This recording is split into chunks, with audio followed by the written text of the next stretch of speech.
வணக்கம். செந்தணலின் பிரதான செய்திகள். விரிவான செய்திகளுக்கு முன் தலைப்புச் செய்திகள். போலீசாரின் துப்பாக்கிச் சூட்டுக்கு பலியான சிறுவன் நீதி வேண்டி யாழ் நகரில் போராட்டம். ஊடகவியலாளர் ராமச்சந்திரன் படுகொலைக்கு EPTP ராணுவமே காரணம், MK சிவாஜிலிங்கம் தெரிவிப்பு. கொக்குவில் இந்து கல்லூரி மாணவர் அனுமதியில் சுற்று நிருபங்கள் மீறல், மனித உரிமைகள் ஆணைக்குழு. மன்னாரில் ஒரு வாரத்தில் 4 உணவகங்கள் மீது பாய்ந்த சட்ட நடவடிக்கை. இலங்கையில் திடீரென 6000 ரூபாவால் உயர்ந்த தங்கத்தின் விலை, வெளியான நிலவரம். அக்குரேகுட இரட்டை படுகொலை, துப்பாக்கிதாரி குறித்து வெளியான தகவல். ரயில் மோதி பல மீட்டர் தூரம் இழுத்து செல்லப்பட்ட கெப் வாகனம், 2 இளைஞர்கள் பலி.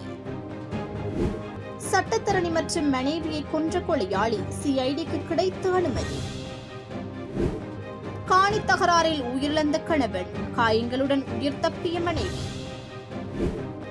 ஆசிய நாடுகளில் இணையவழி மோசடி மையங்கள், ஐநா வெளியிட்ட அதிர்ச்சி அறிக்கை. நைஜீரியாவில் ஆயுதமேந்திய கும்பல் அட்டூழியம், விடிய விடிய நடத்திய தாக்குதலில் 50 பேர் சுட்டுக் கொலை. தொடர்வன விரிவான செய்திகள். யாழ்ப்பாணம் மல்லைப்பட்டி பகுதியில் போலீசாரின் துப்பாக்கிச் சூட்டுக்கு பலியான அல்பினோ அருள் பயாஸ் என்ற சிறுவனின் கொலைக்கு நீதி வேண்டி இன்று யாழ் பஸ் நிலையத்தில் போராட்டம் ஒன்றை முன்னெடுத்தனர்.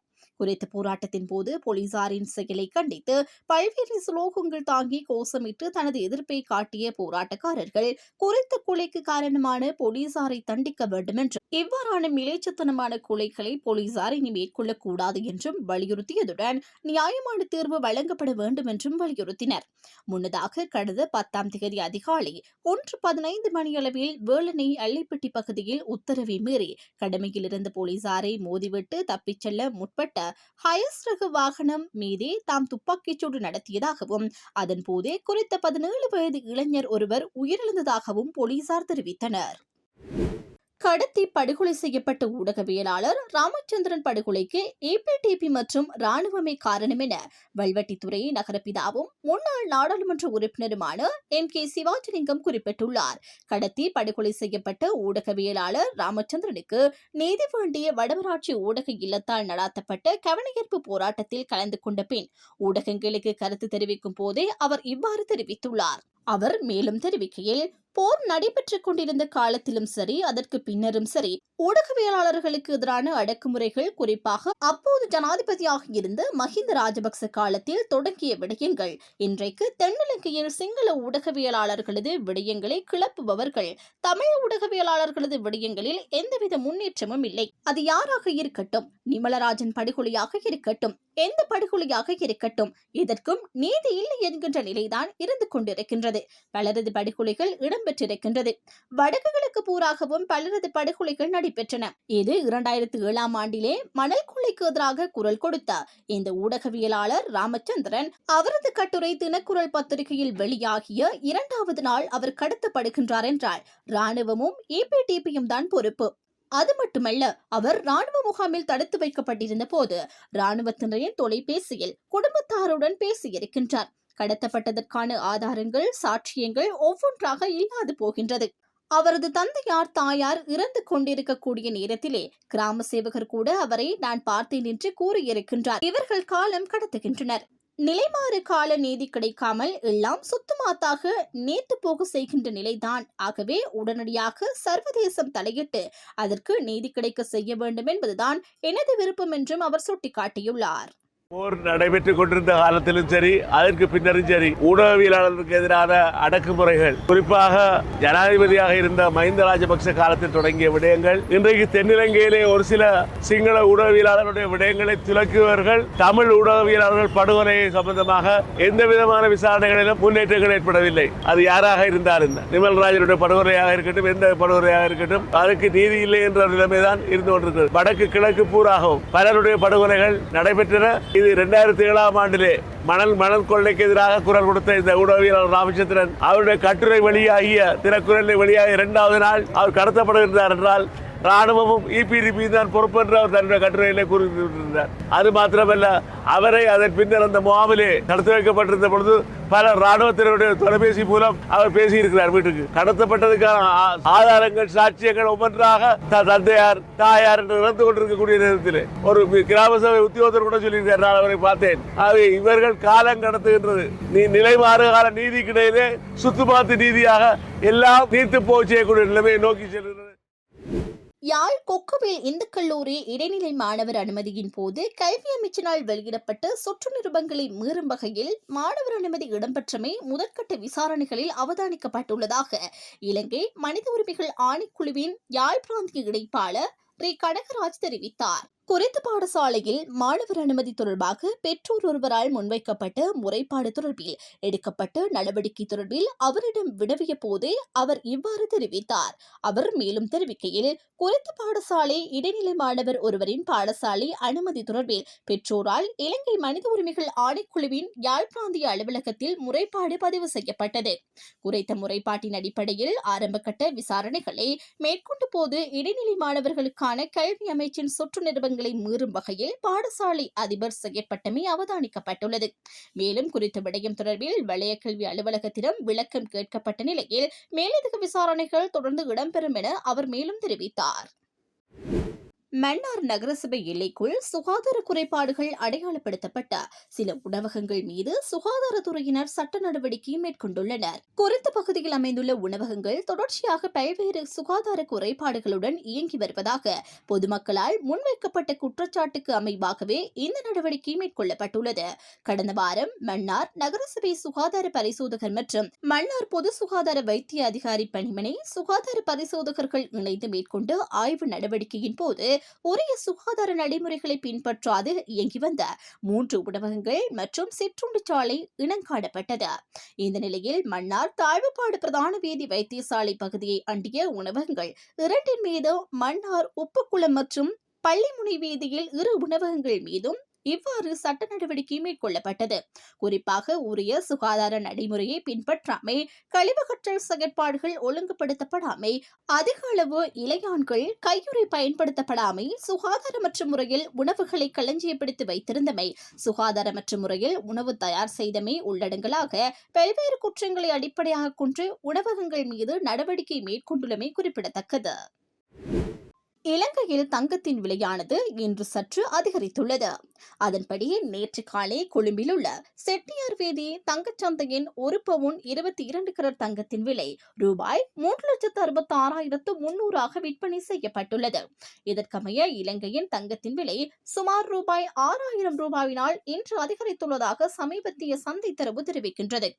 அதன்படி இலங்கையில் இன்றைய தங்கத்தின் விலை 24 கரட் 1 கிராம் ரூபாய் 50,800 ரூபாவாகவும் 1 பவுன் தங்கம் ரூபாய் 4,06,400 ரூபாவாகவும் உள்ளது. 22 கரட் 1 கிராம் தங்கம் ரூபாய் 46,560 1 பவுன் தங்கம் ரூபாய் 3,72,480 ரூபாவாகவும் உள்ளது. 21 கரட் 1 கிராம் தங்கம் ரூபாய் 44,460 1 பவுன் தங்கம் ரூபாய் 3,55,680 உள்ளது. அக்குறைக்குடி இரட்டை கொலை தொடர்பில் நேற்று கைது செய்யப்பட்டு துப்பாக்கிதாரி குறித்து மேலும் பல தகவல்களை காவல்துறையினர் வெளியிட்டுள்ளனர். அதன்படி குறித்த துப்பாக்கிதாரி ஒரு முன்னாள் ராணுவ சிப்பாய் எனவும் 2009ஆம் ஆண்டு வழங்கப்பட்ட பொது மன்னிப்பு காலத்தில் அவர் சட்டப்பூர்வமாக ராணுவத்திலிருந்து விலகியவர் எனவும் விசாரணைகளில் தெரிய வந்துள்ளது. கடந்த 13ஆம் தேதி அக்குறைக்குடி பகுதியில் சட்டத்தரணி ஒருவரும் அவரது மனைவியும் சுட்டுக் கொல்லப்பட்ட சம்பவம் தொடர்பில் மேல் மாகாண தெற்கு குற்றத்தடுப்பு பிரிவினர் விசாரணைகளை ஆரம்பித்துள்ளனர்.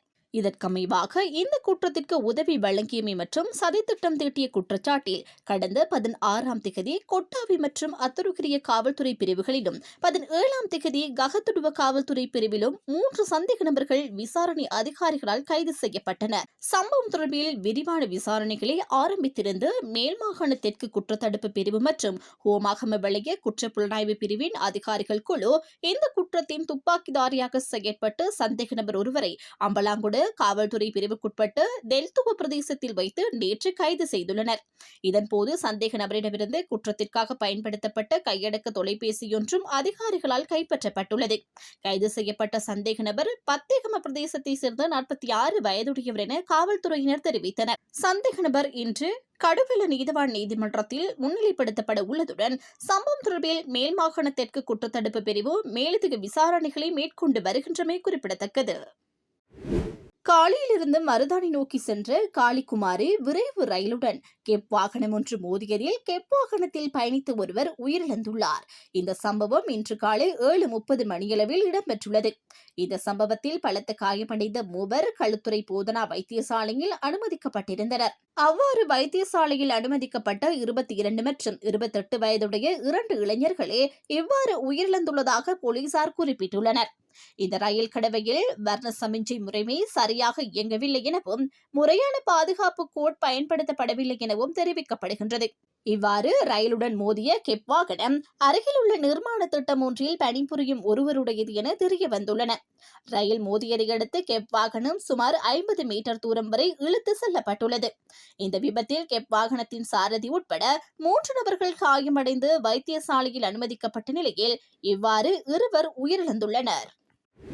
காலி தடல் மயானத்திற்கு அருகிலுள்ள வீதியில் நிறுத்தி வைக்கப்பட்டிருந்த பேருந்துடன் மோட்டார் சைக்கிள் ஒன்று மோதி இன்று அதிகாலை இடம்பெற்ற விபத்தில் இளைஞர் ஒருவர் உயிரிழந்துள்ளார். இந்த விபத்தில் மேலும் 2 படுகாயமடைந்துள்ளனர். சம்பவத்தில் உயிரிழந்தவர் கிந்தோட்டி பகுதியைச் சேர்ந்த 24 வயதுடைய இளைஞர் ஆவார். காயமடைந்த ஏனைய 2 இளைஞர்களும் கிந்தோட்டி மற்றும் தடல்ல பகுதிகளைச் சேர்ந்த 18 வயதுடையவர்கள் என தெரிவிக்கப்படுகிறது.